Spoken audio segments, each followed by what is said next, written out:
I'm an immigrant. I was born in Hong Kong and I came to this country when I was 17 years old. I went to New Jersey for school. And then after I graduated, I got married. And then we moved to the East Bay to Livermore because that was where my husband worked. And it was not until 2005 that I moved to San Francisco. So I've been here for a long time. I've always been involved in music and art since I started my business in San Francisco, Chinatown. When we started in 1982, we built 7 studios with the purpose of teaching piano and violin lessons. I was in the business until 2005, and then I took 10 years off and went into the poetry community because I discovered that I'm a poet. I wanted to have more time learning poetry and writing, and running a business is just impossible to do that.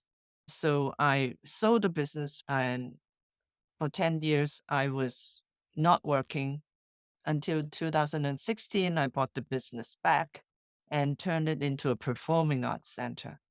I was running a business. I had to write pamphlets and stuff like that. And my English is not very good. I was writing this pamphlet. And when I looked at it, oh, it sounded pretty good. I didn't think too much about it.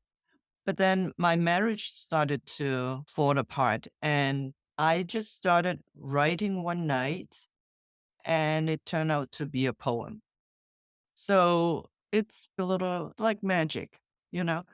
It looked like a poem. I look at it and said, is this a poem? Because I've never written a poem in my life, and I hardly ever read any poetry.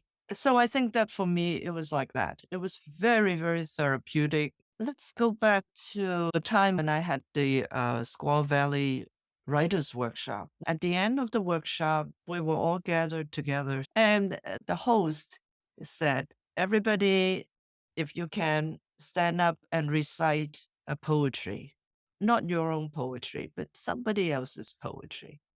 And I don't know anybody's poetry that I can recite. And it came to my turn, and suddenly I remember a poem that I learned when I was a child in Chinese. So I stood up and I recited that poem. It's very short, it's 4 lines. And everybody was so amazed and was very enthusiastic about it because they've never heard Chinese poem recited in the writer's workshop.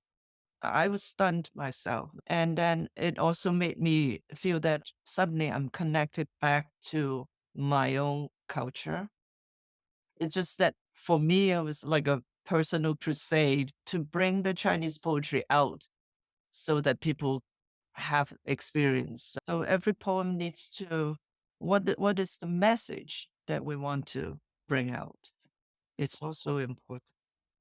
But in the bigger picture, what is a poem that would actually make a difference? And so I would try to always look for that.